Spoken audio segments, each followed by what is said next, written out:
आपका अवचेतन मन सफलता में साझेदार है। सफलता का सच्चा आंतरिक अर्थ जीवन में सफल बनना है। इस धरती पर दीर्घकालीन शांति, खुशी और सुख पाने को सफलता की संज्ञा दी जा सकती है। इनका अनुभव ही वह अनंत जीवन है जिनके बारे में ईसा मसीह ने कहा है। जीवन की सच्ची चीज़ें जैसे शांति, सद्भाव, अखंडता, सुरक्षा और खुशी अमूर्त है। वे इंसान के गहरे स्वरूप से उत्पन्न होती है। इन गुणों पर मनन करने से स्वर्ग के लिए खजाने हमारे अवचेतन में उतर आते हैं। यही वह सच्ची जगह है। सफलता के 3 पायदान। सफलता की अति महत्वपूर्ण पहली पायदान उस काम का पता लगाना और करना है जिसे आप प्रेम करते हैं। जब तक आप अपने काम से प्रेम न करते हो तब तक संभवतः आप उसमें खुद को सफल नहीं मानेंगे, भले ही दुनिया आपको बहुत सफल कहती रहे। काम से प्रेम होने पर आपके मन में उसे करने की गहरी इच्छा होती है। अगर कोई युवती मनोचिकित्सक बनने की इच्छा रखती हो तो डिप्लोमा लेकर उसे दीवार पर टांग लेना ही काफी नहीं है। वह उस क्षेत्र में आगे काम करना चाहेगी, सम्मेलनों में भाग लेगी और मस्तिष्क तथा उसकी कार्यविधि का अध्ययन करना चाहेगी। वह दूसरे क्लिनिकों में जाएगी और नवीनतम वैज्ञानिक जर्नल पढ़ेगी। दूसरे शब्दों में वह इंसानी कष्ट को कम करने के नवीनतम तरीकों के बारे में ज्ञान हासिल करेगी, क्योंकि वह अपने रोगियों के हित को सर्वोच्च प्राथमिकता देती है। लेकिन हो सकता है ये शब्द पढ़कर आप ये सोचने लगे, मैं पहले कदम नहीं उठा सकता क्योंकि मैं ये ही नहीं जानता कि मैं क्या करना पसंद करता हूँ। मुझे ये ही नहीं पता कि मुझे किस काम करने से प्रेम है। मैं कोई क्षेत्र कैसे चुन सकता हूँ जिसमें मैं प्रेम करूँ। अगर आपकी स्थिति कुछ ऐसी है तो मार्गदर्शन के लिए इस तरह की प्रार्थना करें। मेरे अवचेतन मन की असीमित बुद्धिमत्ता जीवन में मेरी सच्ची जगह मेरे सामने प्रकट कर रही है। इस प्रार्थना को धीरे धीरे सकारात्मक तरीके और प्रेम से अपने अवचेतन मन के सामने दोहराएं। जब आप आस्था और विश्वास से जुड़े रहेंगे तो आपको भावना, संकेत या किसी निश्चित दिशा में प्रवृत्ति के रूप में जवाब मिलेगा। ये स्पष्टता और शांति से तथा आंतरिक मौन जागरूकता से आपके सामने प्रकट हो जाएगा। सफलता की दूसरी पायदान काम के किसी विशिष्ट शाखा में विशेषज्ञता हासिल करना है और उसमें उत्कृष्ट बनने की इच्छा रखना है। मान ले कोई विद्यार्थी केमिस्ट्री के क्षेत्र को पेशे के रूप में चुनता है। उसे इस क्षेत्र में किसी एक शाखा पर ध्यान केंद्रित करना चाहिए और अपना सारा समय तथा ध्यान उसी चुने हुए क्षेत्र पर केंद्रित करना चाहिए ताकि वह उसका विशेषज्ञ बन जाए। उसके उत्साह के कारण वह अपने क्षेत्र में ज़्यादा से ज़्यादा जानकारी हासिल करना चाहेगा। अगर संभव हो तो वो बाकी सबसे ज़्यादा जानने की कोशिश करेगा। उसे अपने काम में बहुत उत्साहपूर्ण दिलचस्पी लेना चाहिए और उसके मन में दुनिया की सेवा करने की इच्छा होनी चाहिए। जो सबसे महान है उसे सेवक बनना चाहिए। इस मानसिक नजरिए और उस व्यक्ति के नजरिए में बहुत बड़ा विरोधाभास है जो जैसे तैसे आजीविका कमाना चाहता है। जैसे तैसे आजीविका कमाना सच्ची सफलता नहीं है। लोगों के लक्ष्य ज्यादा महान, उदात्त और परोपकारी होने चाहिए। उन्हें दूसरों की सेवा करनी चाहिए और अपनी रोटी पानी में बहानी चाहिए। तीसरा कदम सबसे महत्वपूर्ण है। आपको ये सुनिश्चित करना चाहिए कि आप जो करना चाहते हैं वो सिर्फ आपको ही सफल ना बनाए। आपकी इच्छा स्वार्थपूर्ण नहीं होनी चाहिए। इससे मानवता को लाभ होना चाहिए। सर्किट पूरा होना चाहिए। दूसरे शब्दों में आपका उद्देश्य दुनिया की सेवा करना या लाभ पहुंचाना होना चाहिए। अगर आप सिर्फ अपने ही लाभ के लिए काम करते हैं तो आप इस अनिवार्य सर्किट को पूरा नहीं करते हैं। हो सकता है आप सफल नजर आए, लेकिन आपने अपने जीवन में जो शॉर्ट सर्किट किया है वो आगे चलकर सीमा या बीमारी के ओर ले जा सकता है। सच्ची सफलता का पैमाना। हो सकता है इस मोड़ पर आप सोच रहे हो, उस आदमी के बारे में क्यों, जिसके बारे में मैंने टीवी पर अभी अखबार देखी है। उसने तो धोखेबाजी करके शेयर बाजार में करोड़ों डॉलर कमाए हैं। उससे ज़्यादा सफल तो कोई नहीं हो सकता और मुझे नहीं लगता कि वो मानवता के लाभ पहुंचाने की ज़रा भी परवाह करता होगा। इस तरह के मामले बहुत आम हैं, लेकिन हमें सावधानी से उनकी हकीकत समझनी होगी। हो सकता है कोई व्यक्ति कुछ समय के लिए सफल नजर आए, लेकिन धोखे से हासिल धन अक्सर पंख लगाकर उड़ जाते हैं। इसके अलावा जब हम किसी दूसरे को लूटते हैं तो हम खुद को लूटते हैं। जिस कमी और सीमा की मानसिकता से हमने व्यवहार किया है वह दूसरे तरीकों से भी खुद को प्रकट करती है, जैसे हमारे शरीर, पारिवारिक जीवन और लोगों के साथ हमारे संबंधों में। जो भी हम सोचते और महसूस करते हैं वही होता है। हम जिसमें विश्वास करते हैं वही होता है। धोखे से दौलत इकट्ठी करने वाले व्यक्ति को सफल नहीं माना जा सकता। मानसिक शांति के बिना कोई सफलता नहीं होती है। किसी व्यक्ति की दौलत का क्या फायदा अगर वह रात में सो ही ना सकता हो, बीमार रहता हो और उसमें अपराध बोध की ग्रांति हो। मैं एक बार लंदन में एक अपराधी से मिला जिसने मुझे अपने कुछ कारनामे के बारे में बताए। उसने बहुत सारी दौलत इकट्ठा कर ली थी और वह लंदन के बाहरी इलाके में अपने मकान में विलासिता से रहता था। गर्मियों में वह फ्रांस के घर में विलासिता का जीवन गुजारता था, परंतु विलासिता से, लेकिन आराम से नहीं। उसे हमेशा ये डर लगा रहता था कि स्कॉटलैंड यार्ड उसे कभी भी गिरफ्तार कर लेगा। उसे कई आंतरिक समस्याएं थी जो निश्चित रूप से उसके सतत डर और गहराई से जमी अपराध बोध की ग्रंथि से उत्पन्न हुई थी। वो जानता था कि उसने गलत काम किया है। अपराध के इस गहरे एहसास ने उसकी और बहुत सी मुश्किलों को आकर्षित किया। बाद में मैंने सुना कि उसने खुद को पुलिस के हवाले कर लिया और जेल की सज़ा काटी। जेल से छूटने के बाद उसने मनोवैज्ञानिक और आध्यात्मिक सलाह ली, जिससे उसका काया पलट हो गया। वह नौकरी करने लगा और कानून का पालन करने वाला ईमानदार नागरिक बन गया। उसे वो मिल गया जिससे करने से उसे प्रेम था। अब वो जीवन में पहली बार बहुत ज़्यादा खुश था।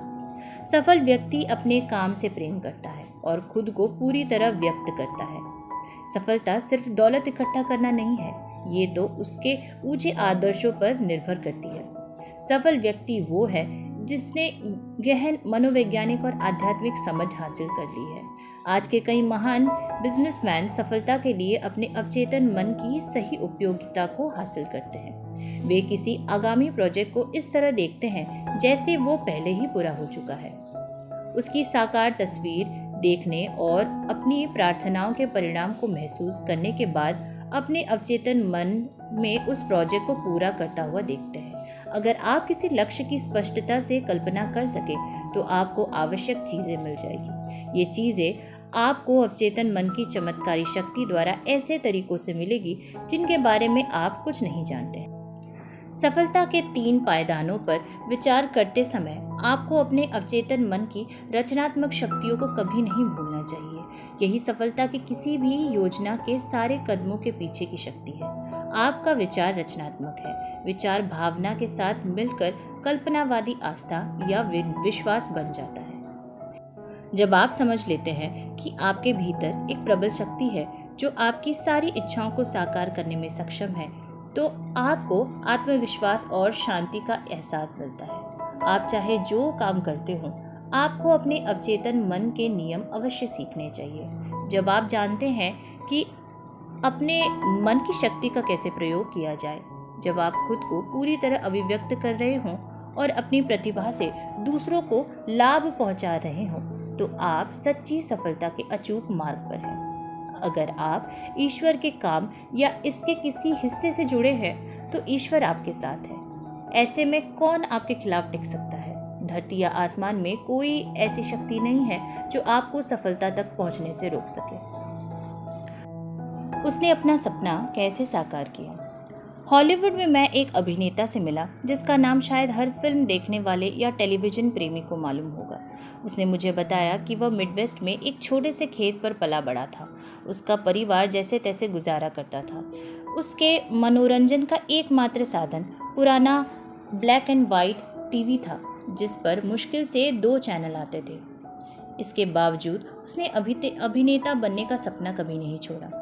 वह सपना उसके दिलो दिमाग पर दिनों दिन हावी होते चला गया।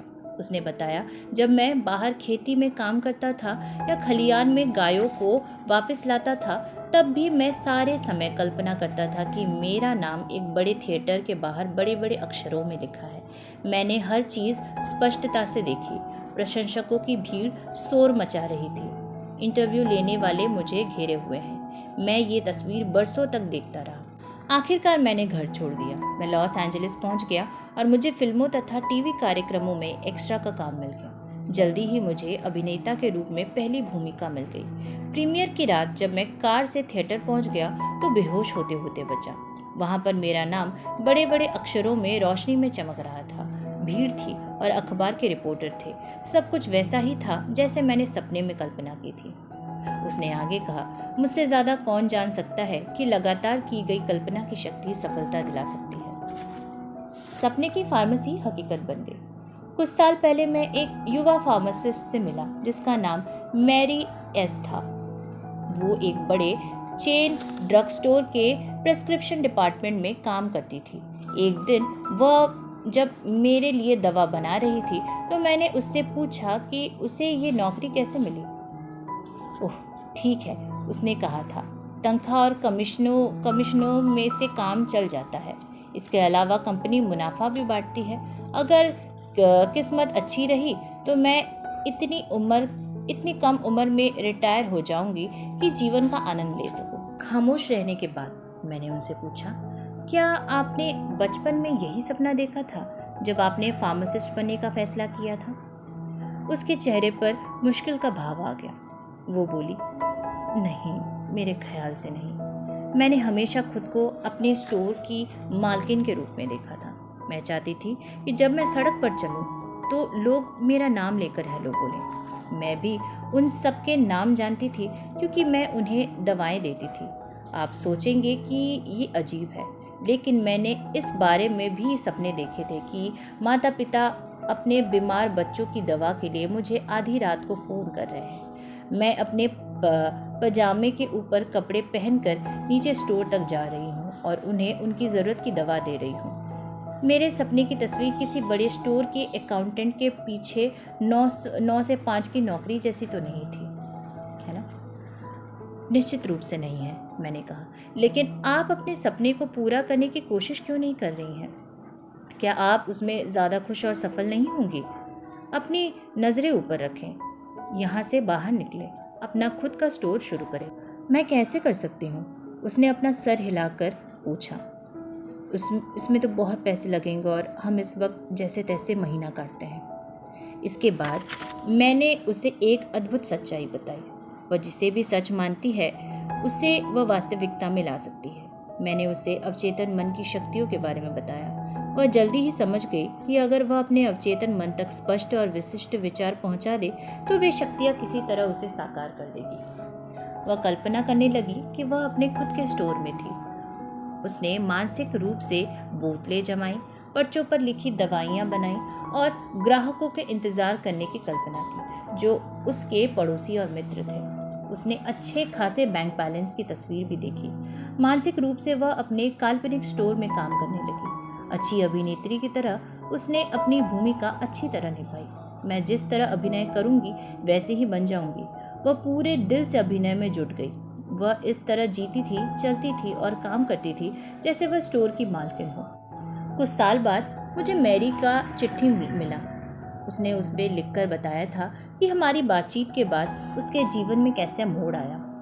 जिस चेन स्टोर पर वह काम करती थी वह एक नए मॉल के बड़े स्टोर से प्रतिस्पर्धा में दिवालिया हो गया। इसके बाद वह एक बड़ी ड्रग कंपनी में ट्रैवलिंग रिप्रेजेंटेटिव का काम करने लगी और एक ऐसा इलाका संभालने लगी जिसमें कई राज्य थे।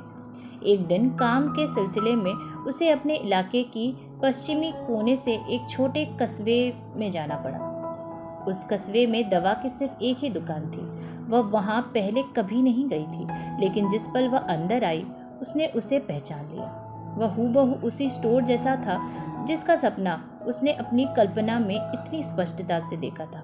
अचंभित होकर उसने स्टोर के बूढ़े मालिक को इस अद्भुत संयोग के बारे में बताया। इस पर मालिक ने बताया कि वह रिटायर हो रहा है, लेकिन अपना स्टोर किसी बड़े कॉरपोरेशन को नहीं बेचना चाहता क्योंकि ये स्टोर 3 पीढ़ियों से उसके परिवार में है। कई बार की बातचीत के बाद मालिक ने उसे स्टोर खरीदने के लिए पैसे उधार देने का वह प्रस्ताव रखा। बिजनेस से होने वाले मुनाफे से वह कर्ज की किस्त पटा सकती थी। युवा महिला अपने परिवार सहित उस कस्बे में आ गई और जल्दी ही उसने एक बहुत बड़े पुराने मकान का डाउन पेमेंट भी दे दिया जो स्टोर के पास ही था।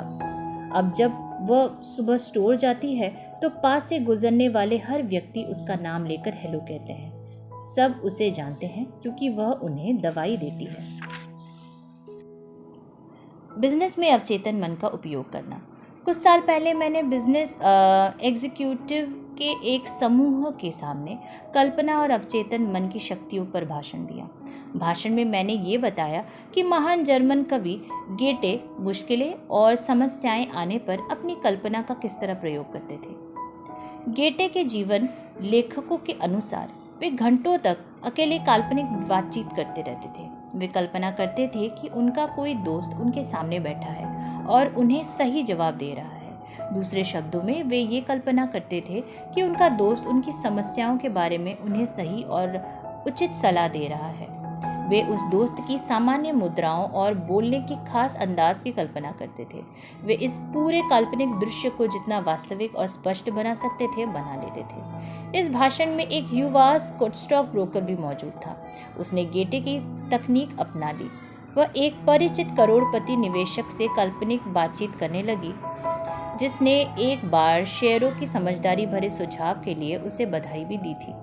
उसने इस बातचीत का तब तक अभिनय किया जब तक उसके मन में ये मनोवैज्ञानिक विश्वास के रूप में अंकित नहीं हो गया। इस ब्रोकर की आंतरिक बातचीत और नियंत्रित कल्पना निश्चित रूप से उसके लक्ष्य के अनुरूप ही थी।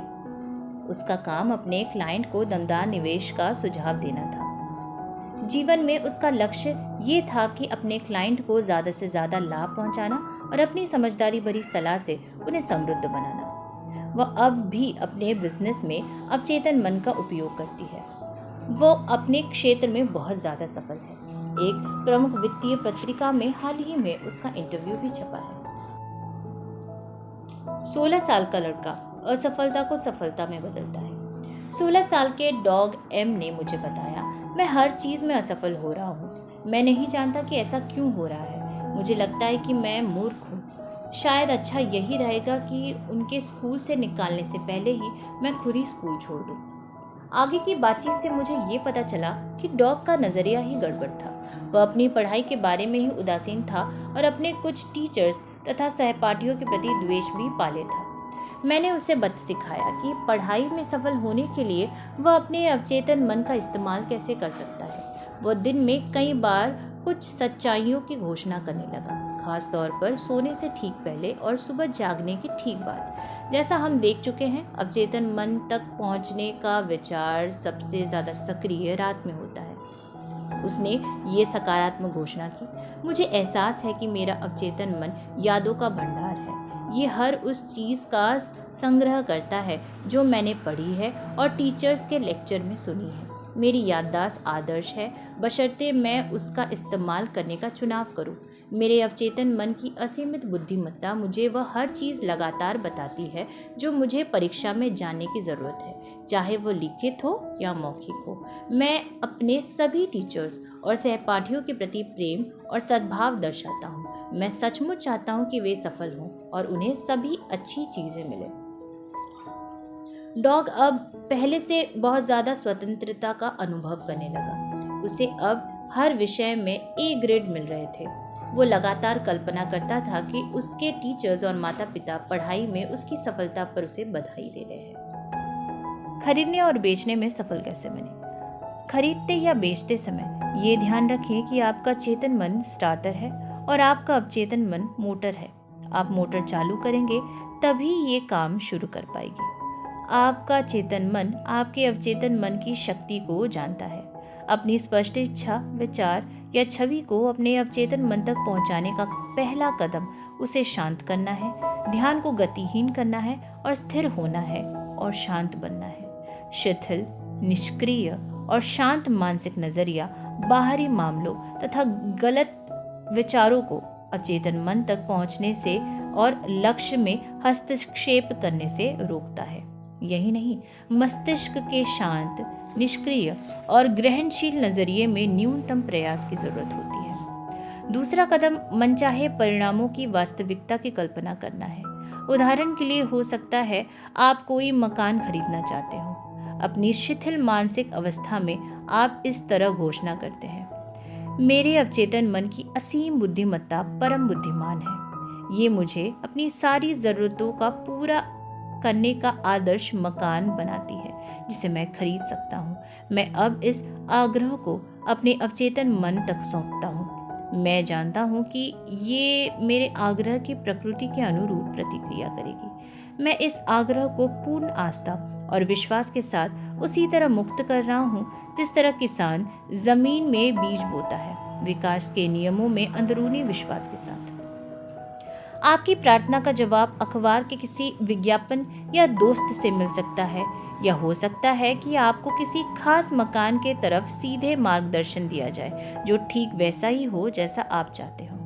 प्रार्थना का जवाब कई तरीकों से मिल सकता है। मुख्य बात यह है कि जवाब हमेशा मिलता है, बशर्ते आपको अपने अवचेतन मन के काम करने पर पूरा विश्वास हो। मान ले खरीदने के बजाय आप कोई मकान, जमीन या जायदाद बेचना चाहते हो। अवचेतन मन की असीमित बुद्धिमत्ता पर भरोसा करने की यही नीति आपको सटीक मार्गदर्शन देगी। लॉस एंजलिस में अपना मकान बेचते समय मैंने एक तकनीक का इस्तेमाल किया।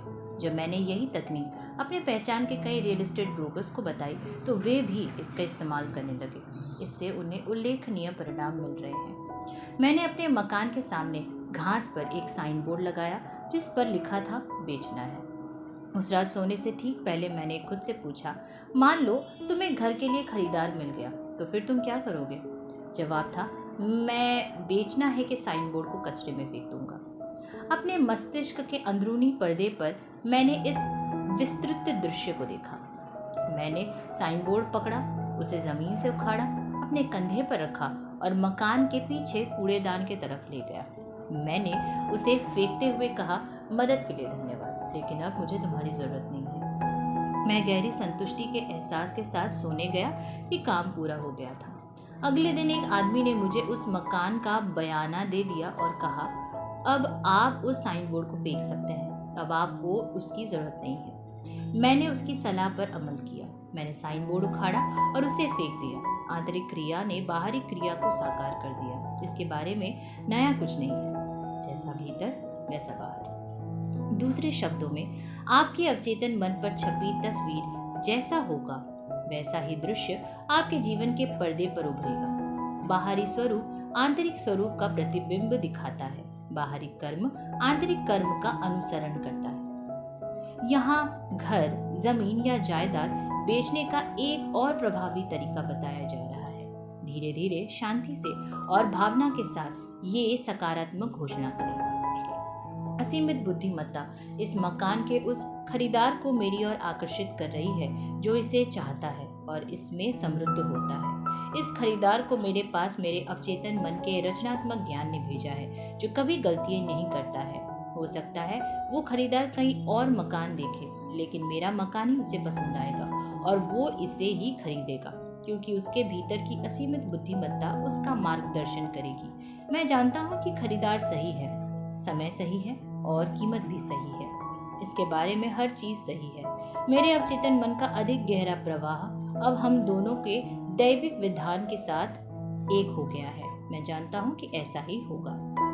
हमेशा ये बात याद रखें कि आप जिसे खोज रहे हैं वो भी आपको खोज रहा है। कोई ना कोई हमेशा रहता है जो उसी मकान या जायदाद को खरीदना चाहता है जिसे आप बेचना चाहते हैं। अपने अवचेतन मन की शक्तियों का सही इस्तेमाल करके आप अपने मस्तिष्क के प्रतिस्पर्धा का सारा एहसास और खरीदने बेचने की सारी चिंता खत्म कर देते हैं। वह जो चाहती थी उसे पाने में कैसे सफल हुई। एक युवा महिला मार्गरेट ड्री नियमित रूप से मेरे भाषण और क्लासों में आती थी। अपने घर से हॉल तक आने के लिए उसे 3 बार बस बदलनी पड़ती थी। हर बार भाषण सुनने आते समय उसे 1.5 घंटा लगता था।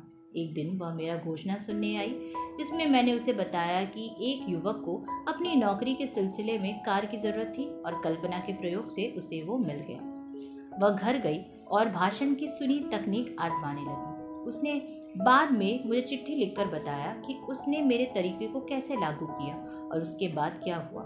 मैं वो चिट्ठी उसकी अनुमति के साथ यहाँ छाप रहा हूँ। प्रिय डॉक्टर मर्फी, मैं जानती थी कि व्यक्तिगत विकास के लिए मुझे कार की सख्त जरूरत थी। इसके अलावा कोई रास्ता नहीं था कि मैं आपके भाषण नियमित रूप से सुन सकूं। मैंने फैसला किया कि चाहे मुझे कार पाने की जितनी भी समय लगने लगे, मुझे उस कार को पाने की कोशिश करनी चाहिए जिसका मैंने हमेशा सपना देखा था, कैडिलक कार। अपनी कल्पना में मैंने वे सारे कदम उठाए जो मैं करती अगर मैं सचमुच कार खरीदती और चलाती। मैंने खुद को शोरूम में जाते देखा और उस मॉडल का टेस्ट ड्राइव लेते देखा। जी, मुझे पसंद था। मैंने बार बार कैडिलक पर हक जताया। मैंने कार में बैठने, उसे चलाने और टेस्ट बोर्ड को छूने का मानसिक तस्वीर देखा और लगातार 2 सप्ताह तक देखती रही। पिछले सप्ताह मैं कैडिलक चलाकर आपका भाषण सुनने आई थी। एंगलवुड में रहने वाले मेरे अंकल की मृत्यु हो गई थी और वे अपने कैडिलक तथा सारी जायदाद मेरे नाम कर गए थे। कई उत्कृष्ट एग्जीक्यूटिव्स द्वारा अपनाई जाने वाली सफलता की तकनीक। कई शीर्ष बिजनेसमैन एग्जीक्यूटिव्स दिन में कई बार सफलता शब्द का तब तक इस्तेमाल करते हैं जब तक कि उन्हें ये विश्वास नहीं होता है कि उन्हें सफलता मिल गई है। वे जानते हैं कि सफलता के विचार में सफलता के सभी अनिवार्य तत्व शामिल हैं। इसी तरह आप भी सफलता शब्द को आस्था और विश्वास के साथ दोहरा सकते हैं। आपका अवचेतन मन इसे आपके बारे में सच मान लेगा और आपको सफलता की प्रेरणा देगा। आप अपने कल्पनावादी विश्वासों, छापों और विश्वासों को व्यक्त करने के लिए विवश हैं। सफलता का आपके लिए क्या मतलब है? बेशक आप अपने घरेलू जीवन और दूसरों के साथ संबंधों में सफलता बनाना चाहते हैं, आप अपने चुने हुए काम या व्यवसाय में उत्कृष्ट बनना चाहते हैं, आप एक सुंदर घर और दौलत चाहते हैं ताकि आप आराम और सुख से रह सकें, आप अपने प्रार्थना जीवन और अपने अवचेतन मन की शक्तियों के संपर्क में सफल बनना चाहते हैं। आप एक बिजनेस एग्जीक्यूटिव भी हैं क्योंकि आप जीने के व्यवसाय में हैं। आप जो करना चाहते हैं और जिस वस्तु के मालिक बनना चाहते हैं उसकी कल्पना करके सफल एग्जीक्यूटिव बने, कल्पनाशील बने, मानसिक रूप से सफलता की वास्तविक तस्वीर देखें, इसकी आदत डालें, हर रात को सफल और पूर्ण संतुष्टि के एहसास के साथ सोने जाएं। अंततः आप अपने अवचेतन में सफलता का विचार बोने में कामयाब हो जाएंगे। यकीन करें कि आप सफल होने के लिए ही पैदा हुए हैं और प्रार्थना करने से चमत्कार हो जाएगा। याद रखने लायक विचार। नंबर 1, सफलता का मतलब सफल जीवन है। अगर आप शांत, खुश, सुखी हैं और अपना प्रिय काम कर रहे हैं तो आप सफल हैं। नंबर 2, पता लगाएं कि आपको कौन सा काम प्रिय लगता है और फिर उसे करें। अगर आप अपनी सच्ची अभिरुचि नहीं जानते हैं तो मार्गदर्शन के लिए प्रार्थना करें और ये आपको मिल जाएगा। नंबर 3, अपने खास क्षेत्र में विशेषज्ञ बने और इसके बारे में किसी अन्य व्यक्ति से ज्यादा जानने की कोशिश करें। नंबर 4, सफल व्यक्ति स्वार्थी नहीं होता है। जीवन में उनकी प्रमुख इच्छा मानवता की सेवा है। नंबर 5, मानसिक शांति के बिना कोई सच्ची सफलता नहीं होती है। नंबर 6, सफल व्यक्ति के पास गहन मनोवैज्ञानिक और आध्यात्मिक समझ होती है। नंबर 7, अगर आप किसी उद्देश्य की स्पष्टता से कल्पना करते हैं तो अवचेतन मन की चमत्कारी शक्ति आपको सारी आवश्यक वस्तुएं प्रदान कर देती है। नंबर 8, आपका विचार भावना के साथ जुड़कर कल्पनावादी विश्वास बन जाता है और आपके विश्वास के अनुसार आपको मिलता है। नंबर 9, लगातार कल्पना करने से आपके अवचेतन मन की चमत्कारी शक्तियां प्रेरित होती है। नंबर 10, अगर आप नौकरी में प्रमोशन चाहते हैं तो कल्पना करें कि आपका मालिक, सुपरवाइजर या कोई प्रियजन प्रमोशन पर आपको बधाई दे रहा है। इस तस्वीर को स्पष्ट और वास्तविक बनाएं। आवाज सुनें, मुद्राएं देखें और इसकी वास्तविकता को महसूस करें। ऐसा करते रहें। बार बार दोहराने से आपकी मनोकामना सुखद रूप से पूरी हो जाएगी। नंबर 11, आपका अवचेतन मन यादों का भंडार है। आदर्श याददाश्त के लिए बार बार सकारात्मक घोषणा करें। मेरे अवचेतन मन की असीमित बुद्धिमत्ता मुझे वह हर चीज दिलाती है जो भी मैं कभी भी कहीं भी जानना चाहता हूँ। नंबर 12, अगर आप मकान या जायदाद बेचना चाहते हैं तो धीरे धीरे, शांति से और भावना से ये सकारात्मक घोषणा करें। असीमित बुद्धिमत्ता इस मकान या जायदाद के खरीदार को मेरी ओर आकर्षित कर रही है जो इसे चाहता है और इसमें समृद्ध होता है। इस जागरूकता को कायम रखें और आपके अवचेतन मन का अधिक गहरा प्रभाव इसे साकार कर देगा। नंबर 13, सफलता के विचार में सफलता के सभी तत्व शामिल हैं। सफलता शब्द बार बार आस्था और विश्वास के साथ दोहराएंगे तो अवचेतन मन आप पर सफल होने के लिए दबाव डालेगा।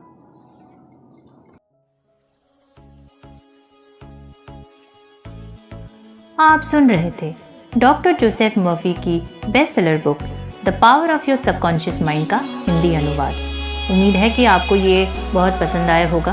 अगर आपको ये वीडियो इम्पोर्टेंट लगा है तो इसे लाइक करें और अपनी राय कमेंट बॉक्स में ज़रूर पोस्ट करें। इसे अपने करीबी लोगों में ज़रूर शेयर करें जिन्हें आप सफल बनाना चाहते हैं। मैं जल्दी मिलूंगी आपसे the power of your subconscious mind के अगले चैप्टर के साथ।